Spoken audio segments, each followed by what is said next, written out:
This episode of Eat the Rules is brought to you by You on Fire. You on Fire is the online group coaching program that I run that gives you a step-by-step way of building up your self-worth beyond your appearance. With personalized coaching from me, incredible community support, and lifetime access to the program so that you can get free from body shame and live life on your own terms. Get details on what's included and sign up for the next cycle at summerinanen.com/you on fire. I'd love to have you in that group. This is Eat the Rules, a podcast about body image, self-worth, anti-dieting, and intersectional feminism. I am your host, Summer Inanen, a professionally trained coach specializing in body image, self-worth, and confidence, and the best-selling author of Body Image Remix. If you're ready to break free of societal standards and stop living behind the number on your scale, then you have come to the right place. Welcome to the show.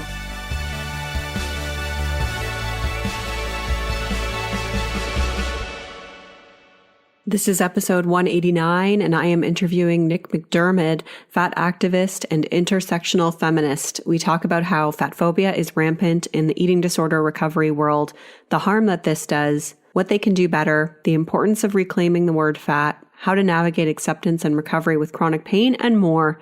You can find all the links and resources mentioned in this episode at summerinanen.com/189.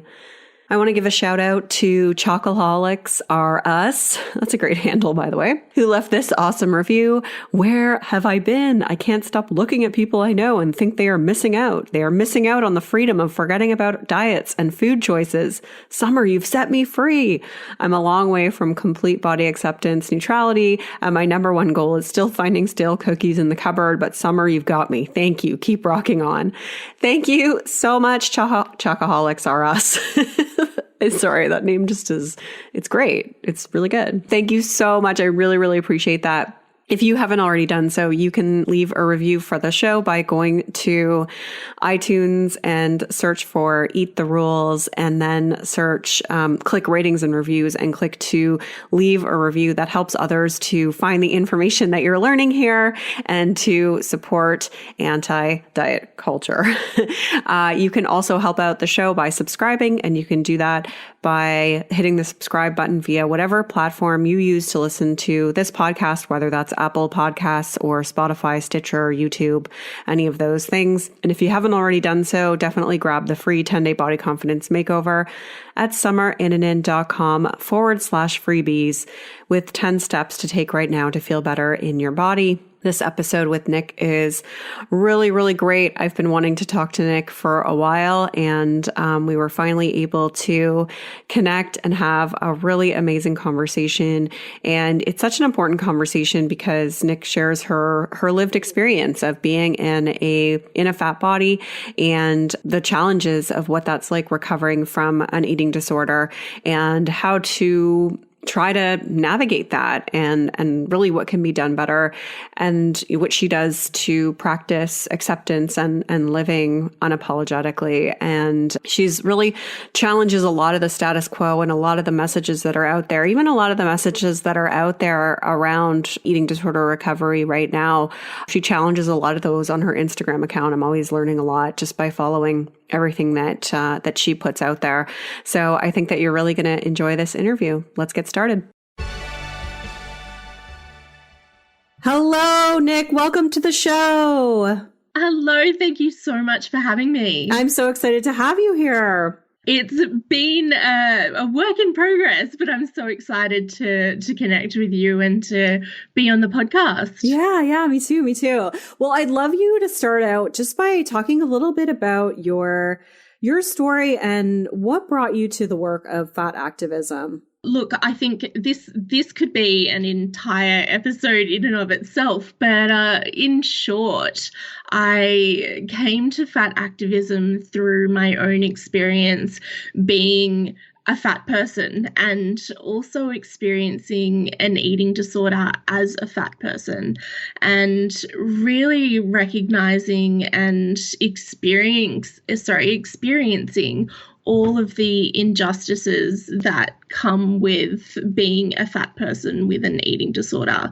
And, being somebody who has been affected by fat phobia and the rampant weight stigma that exists within the eating disorder community, I recognize that is such a huge issue in and of itself. And so my fat activism is a way of really kind of sticking it to the status quo and really talking about and making commentary about the ways in which fat phobia harms those of us in bigger bodies.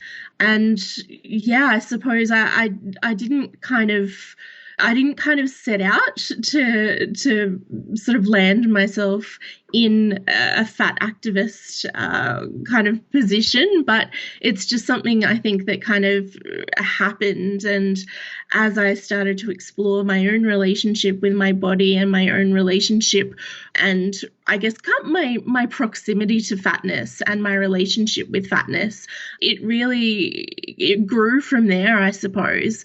Yeah, it's kind of strange how I ended up, in the position that I'm in at the moment, in kind of being such an activist for those of us in bigger bodies.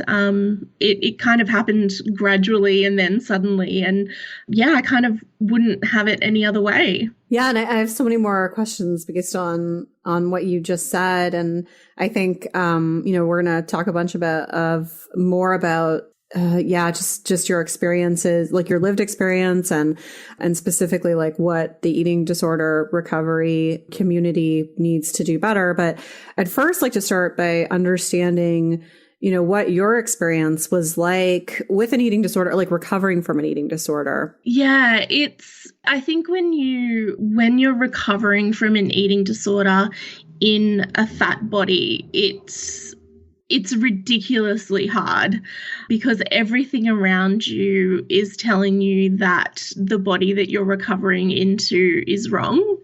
And you're recovering into a world that just doesn't make room for fat bodies, that's not accommodating, that's not accessible, that, around every corner there's, a doctor or a psychologist or a public health promotion or, somebody else within the eating disorder community that's kind of gatekeeping what, the eating disorder community should look like.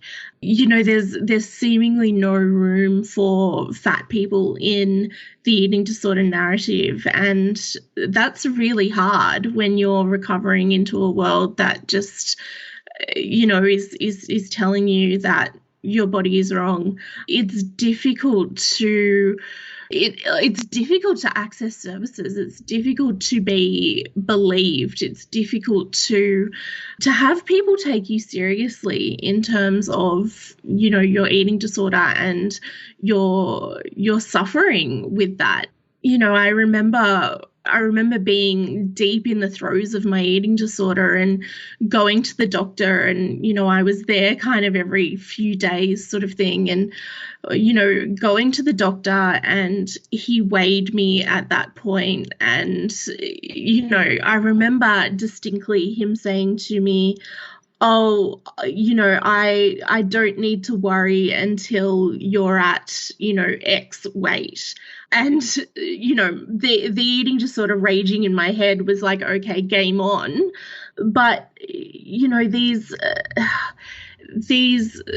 what's the word I'm looking for? I'm getting so fired up that I've lost my words. That's okay. Take your time.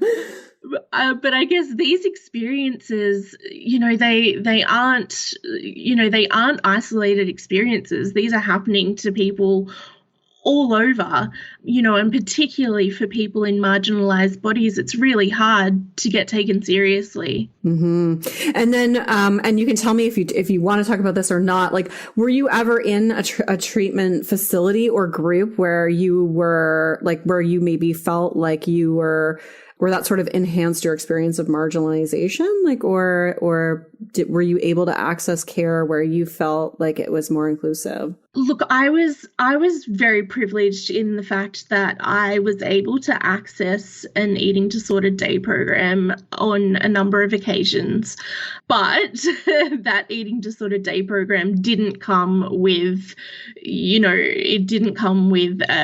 most inclusive treatment. So, an example from that was, we were given gowns to change into on weigh days, and they were hospital issued, supposedly one size fits all gowns, and the gown didn't even cover my body. Like, I couldn't even do it up. My butt was hanging out. Like, I couldn't even do it up. So I was so exposed on weigh days, and it was an experience that I felt completely humiliated, exposed, dehumanized, and so incredibly ashamed.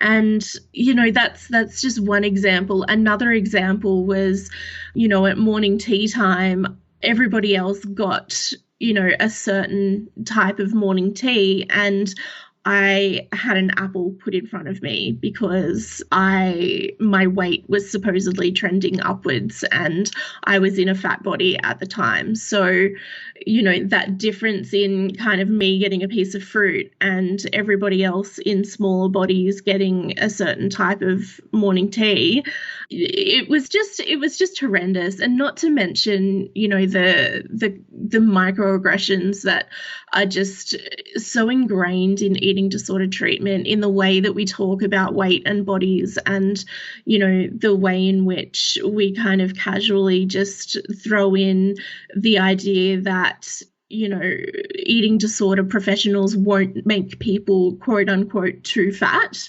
and we won't let you kind of quote unquote get fat. And all of that is said in treatment for everybody to hear. So, like the eating disorder landscape, fat phobia is just so enmeshed in the eating disorder landscape. And, I just don't know what we need to do in order to change that. It's like the entire eating disorder landscape just needs to be shaken on its head, tipped upside down, and we start again, because the way that things are at the moment just isn't working, and it's really damaging, and it's really just, it's really dehumanizing for people in marginalized bodies. Yeah, it sounds like it's so harmful, and it's like, no, it's kind of a miracle that you would recover in that type of a setting where it's really just kind of, deepening those really hard feelings of shame around your body. That's just, I've heard a lot of, stories from people just about how fat phobic the eating disorder world is. And, like you said, it does sound like it needs it needs to just be completely burned to the ground and rebuilt. Yeah, I mean, I was wanting to say let's just burn it all to the ground, but I thought that might have been a bit of a stretch. But I'm glad that you said that, because that's exactly it. Like, let's just burn it to the ground, because in eating disorder treatment, or in the eating disorder landscape, like, every time something fat phobic is said or done, it really just upholds this system of harm, and it really hurts those whose bodies come under constant scrutiny and policing and surveillance. And we have that out in the world, and yet eating disorder treatment completely mirrors that. So something needs to change. Yeah, like, you'd think that the foundation of eating disorder recovery should be addressing internalized fat phobia and oppression. you would hope. Yeah. And I mean, maybe I've just been in this world for too long that I'm just like, how do other people not see this? But I'm totally recognizing that, it's systemic, really, within that space. Absolutely. And I think, particularly in the eating disorder treatment that I was in the day program, it ran on the premise of cognitive behavioral therapy. So we were really looking at this like top-down approach in terms of treatment. And top-down approaches and CBT, it just doesn't give room for the systemic issues that people face. It doesn't give room for really understanding what it's like to live in a marginalized body or occupy a marginalized identity.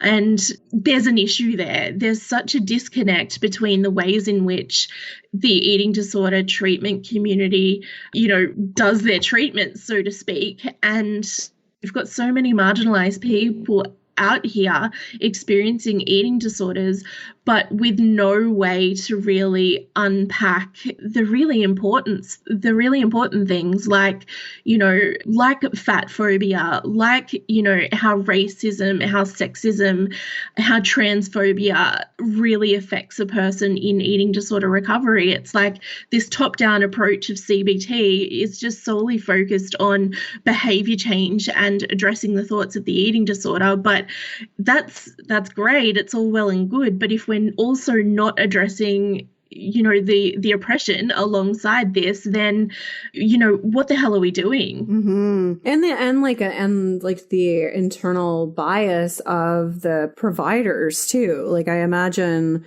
and I don't know, but I imagine most of the people that you were getting treatment from were probably held more like a greater amount of privilege and therefore a greater amount of that bias. Yeah, that's an assumption. I mean, oh, totally, and it's 100% correct. The staff at the day program that I was at all held a significant amount of body privilege, and being a fat person in treatment and being quote unquote treated by people with significant amounts of privilege, it was really hard to reconcile. Yeah, really hard to reconcile what treatment and recovery would look like, given that I had no one or nothing to, what's the word I'm looking for? Yeah, no, I guess no one or nothing that could tell me that it was okay to be in the body that I was in. Yeah. Which would be just, think of how validating and affirming that would be to have that. Oh, absolutely. It's hard, I think, for people in fat bodies that, you just don't have anybody that tells you that your body is not the problem. How did you come to that recognition though? Like how did you find fat activism, I guess would be the question that I'm trying to ask. I think given that fat was a word that, continued to hold so much stigma, and the fact that, whether we like it or not, the world equates fat with bad and fat with lazy and unworthy or, whatever it is. And, coming to a realization and an understanding on a really deep level that this is the way that society has shaped our beliefs. And, knowing that fat was a word that was always fraught with so much fear and so much anxiety that I grew up being so afraid of my own body.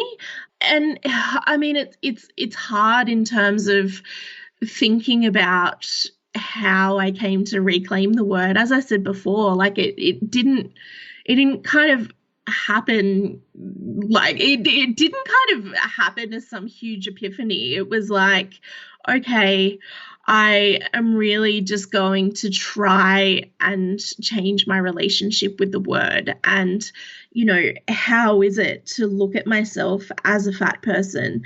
I really just had to start looking for people whose bodies looked like mine and people's whose bodies didn't look like mine.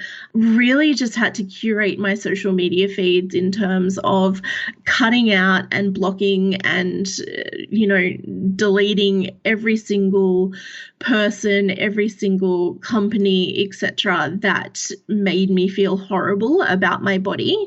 And I guess I really had to change my perception of the word fat and see it as something liberatory in terms of calling myself fat rather than a form of punishment and, a degrading statement. And really start thinking about being really unapologetic for taking up space. Yeah, as I said, it happened kind of gradually and then suddenly, and I had to keep repeating to myself, there is nothing wrong with my body and my body is not a problem. I really refused to make my body the site of everybody else's fear, disgust, and beliefs that they had about fat bodies. I decided that I would no longer hold that. That wasn't my issue. That was the issue of other people, and really separating myself from that. But also, I had to wrestle with the shame, the sadness, the anger, and the grief about letting go of, the quote unquote ideal body, and just really sit with myself in a place of compassion. Yeah, which is so important to do, to allow those feelings to be there, because there's a lot wrapped up in it, way more so when you're in a marginalized body, for sure. Yeah, of course. So reclaiming the word fat was obviously a huge piece of your recovery. What else helped you get to the place where you're at now, where you are so unapologetic? I think it's a continuous process. I think that was something really important to recognize as well, that, getting to a point of being unapologetic in my body as it is now, it's not an end point. It will always be a process. And I think really coming to the realization and the understanding too that, I still wake up and I still have bad body moments, I will still wake up and I will wrestle with my body. And I think coming to an understanding that, it's this kind of simultaneous push and pull, but the space between the quote unquote bad body moments, gets larger and larger. So yeah, I think just understanding the ways in which, the ways in which my relationship with my body has changed over time. And yeah, really just, yeah, I don't know, actually. It's hard to kind of reflect on. Yeah, it's a strange one. I think, as I said, it just doesn't happen. It doesn't happen over, I hate to use the cliche, it won't happen overnight, but yeah. Well, I think what you sort of spoke to there was that it's really an ongoing practice versus a destination or something that just switched on and that was it. It's an ongoing way of showing up for yourself. That's what I heard in what you said. Thank you so much for summarizing my word vomit there. I didn't mean it like that. I just No.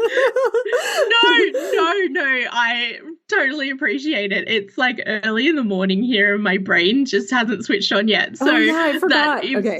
a perfect that's a perfect summary of what I was trying to say. So excellent.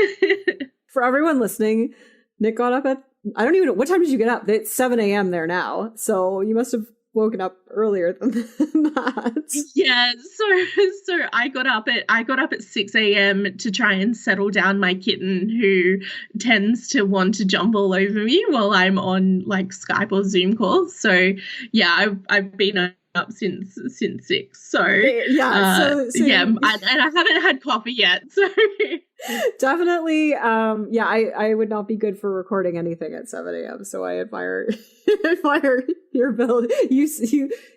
I forgot. That's how good you sound. Just put it that way. I forgot that it was so early there until you reminded me, and then I was like, oh wow, no, you still sound really good. So just coming back to the idea of it being this, kind of practice, is there anything that you sort of specifically do to to help yourself every day from in the way of just like, you know, solidifying your recovery or showing up for yourself or, you know, being more accepting of yourself? I tend to kind of do things that make me feel good, you know, and whether that's kind of an evening skincare routine, that's something that I kind of use as a bit of a mindful moment, you know, just kind of connecting with my body and being really kind of compassionate and gentle while I'm doing my skincare routine. Or, you know, I will sit down and kind of listen to an audio book, or it's not, I guess what I'm trying to say is that the practices that I do aren't necessarily specifically related to my body. I guess it's kind of more on par with, you know, caring for myself in the most compassionate way. And whatever that looks like for people is, you know, whatever it looks like for people. For me, it's about, you know, doing my skincare. It's about kind of sitting down and, you know, just kind of chilling out, listening to music, watching something on Netflix.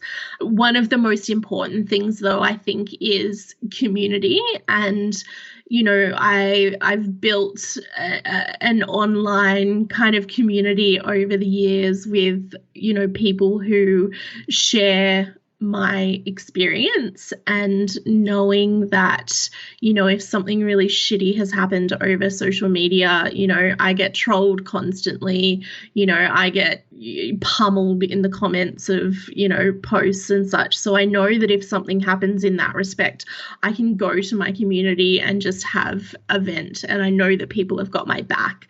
And so that's been a really important thing in maintaining, my practice of kind of showing up, and my practice of, you know, knowing that and reminding myself, because I think there's one thing of knowing, and there's one thing of, you know, really kind of feeling that on an emotional level. So yeah, I think just continuing to show up despite the shittiness as well.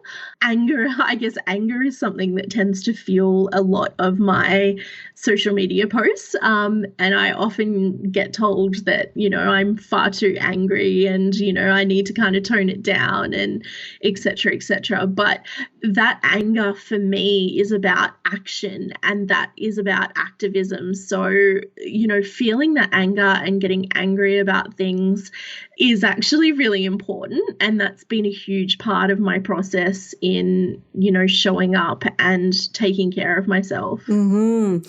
Yeah. Well, and like for someone, you know, I think it's very sexist to sort of think like, oh, you're too angry. Like that, you know, because as a woman, like we're not supposed to be like, you got to be nice. You got to say it nicely. Like you got to tone yourself down. And so anyone who sort of says that to you, it's coming from their own kind of sexist belief system that it's like shedding light on their own privilege, which is uncomfortable probably as well. Yeah, of course. And, you know, like their own internalized misogyny, it's wild to think about the amount of times that I get told that I'm too angry. Oh, wow.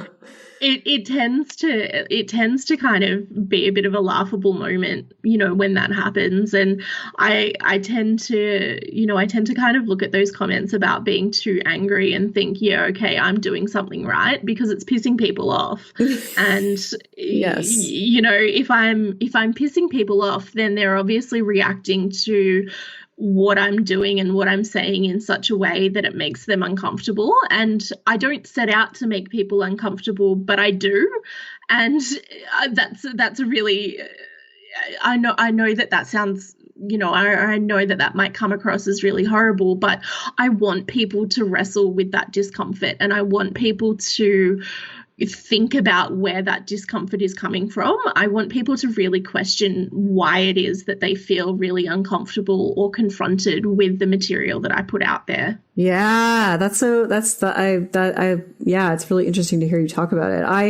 I've always just thought that you're very honest. Like you're just very, so I never really attached a lot of emotion to it, more just like you're very, like, you say what's on your mind. It's very, like, it's like, that's what you're thinking. and obviously, like, in a way that is, you know, well thought out, and from the perspective of like, you're speaking from your own experience, and you can tell that your purpose is really to help others try to see things differently. Yeah, I would hope so. And, you know, I mean, my social media has grown over the years, and I think the purpose of my social media has kind of changed a lot over the years. And, you know, when I mean, I'm a social worker by trade, and I was working in the eating disorder field, and it kind of just really burnt me out. So I left and I stopped direct practice. So, you know, I don't work as a social worker anymore.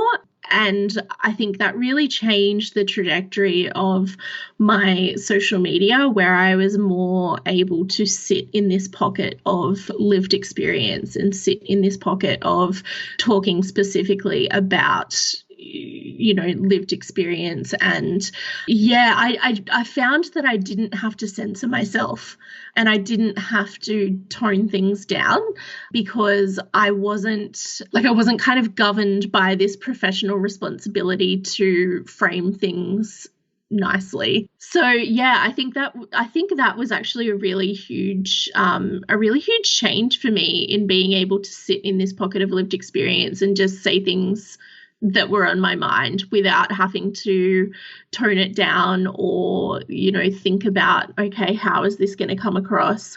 I just say it. Well, and you're entitled to your feelings too. Like, you know, we all are, and the anger is totally justified, for sure. Yeah, there's a lot of anger there, for sure. You have every right to feel that way. Yeah, and I think that's something, you know, as you said, like, as women, we're told to tone it down, and it's almost like, you know, we can be seen but not heard. And, you know, that's certainly something that's in the back of my mind when, you know, I am creating content for social media. It's like, ugh, how is this going to come across? And so, you know, there's behind a lot of probably my most angry material, you know, is that questioning in my head of, how is this going to come across? And so, you know, it's not just a kind of knee-jerk reaction of putting a social media post out there because something has kind of pissed me off. Yes, there's a lot of that, but, you know, on some occasions as well, there is that questioning of, oh, should I be doing this? So yeah. Yeah, well, thank you for doing it. One of the things that I wanted to ask you about as well, just as we're talking about like navigating recovery and acceptance, is specifically like what your advice is to someone who's trying to do that with chronic illness and pain, because I know that's something that you've talked about before. Yeah, look, it's it's such a huge topic that you know, I think, and particularly for people in marginalized bodies, I think that that's something that, you know, chronic pain tends to be attributed to your weight or your body size, as opposed to, you know, as opposed to a physical health issue in and of itself, you know. And the fact that so many medical professionals out there attribute chronic pain to body size just speaks to the level of fat phobia that's out there in the medical community. In terms of, you know, people experiencing chronic pain, I would recommend, if you're not getting the treatment that you deserve, if you're not getting respectful treatment, if you're not getting treatment that, you know, is free of fat phobia, if you're not getting treatment where you feel like your body is not the problem, if you can seek treatment elsewhere, do so. You don't need to be subjected to fat phobic health professionals. You deserve so much more than that. It can really beat you down. And, you know, I've been there. I've been beaten down and gaslighted and, completely and utterly humiliated and ashamed by doctors and psychologists that I was working with throughout my chronic pain journey. And yeah, it's hard. It's hard to advocate for yourself. But yeah, I would really recommend that, if you've got somebody that you can, if you've got somebody that can go to appointments with you that can help you advocate, that's something I highly recommend as well. I know that there are some resources out there online that many people have put together. I believe that Reagan Chastain has put together a little snippet of things that you can take to the doctors about working from a health at every size perspective. So, if that's something that you can access and take to your appointments, I highly recommend. But in terms of your own kind of understanding and experience of chronic pain, you know your body best. You are the expert of your own body. So allowing yourself to rest when you need to, allowing yourself to cancel plans when you need to, trying not to feel guilty for saying no. Sometimes we'll need to ask for help. Don't have to suffer through excruciating and intolerable pain. It deserves to be treated, and you deserve to be believed. You're allowed to disagree with your treatment team, and you're allowed to search for different treatment options, knowing that you know your body best. That's so helpful. I think especially like that permission to, well, everything really, but it's just like the permission to really rest and the permission to find different providers. I feel like there's just, because of the sort of like grind nature of our culture and this pressure to, always be like, doing things. And then there's also the pressure to just be sort of compliant with authority. So like all that stuff makes it hard to, to rest or to find other treatment providers. So, but that's really helpful, because I think it's one of those like hard forms of self-care, but it's so necessary. Especially obviously like in the context of chronic pain. Yeah, of course. I went through a stage where I completely fired my GP, my doctor, and the psychologist that I was working with, because I was just continued to, it was a horrible experience. I was being, gaslighted every appointment. They were attributing my chronic pain to my mental health issues. I was led to believe that I was only in excruciating pain because my depression was so bad.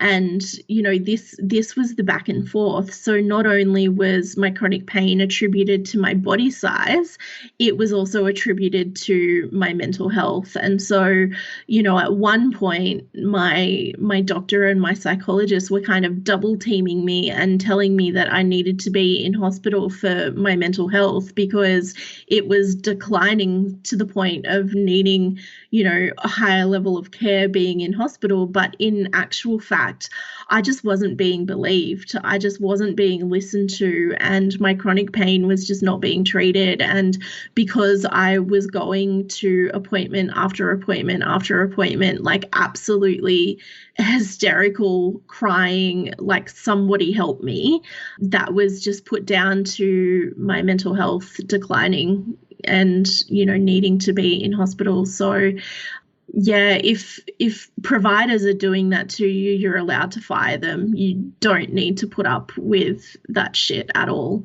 It's incredibly unfortunate that these things happen, but they do. And yeah, you don't need to put up with that. Yeah. Wow. That's so awful. So awful. I mean, obviously there's so many more things I could ask you, but we're sort of already gone a little bit over what I said we would record.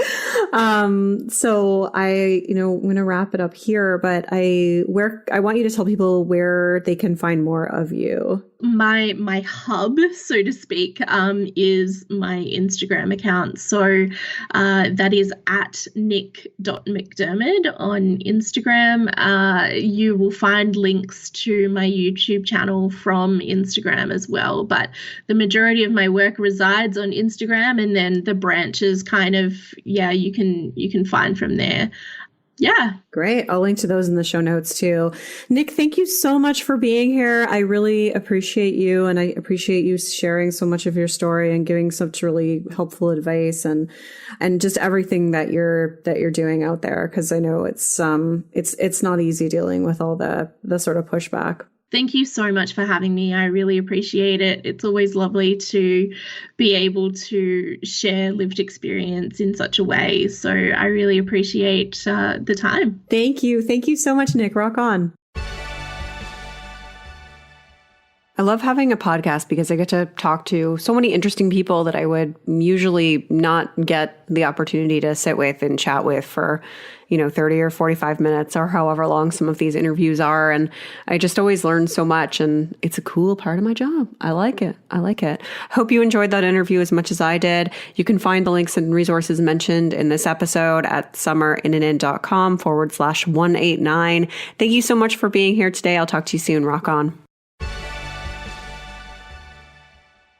I'm Summer Innanen, and I want to thank you for listening today. You can follow me on Instagram and Facebook at Summer Innanen. And if you haven't yet, go to Apple Podcasts, search Eat the Rules, and subscribe, rate, and review this show. I would be so grateful. Until next time, rock on.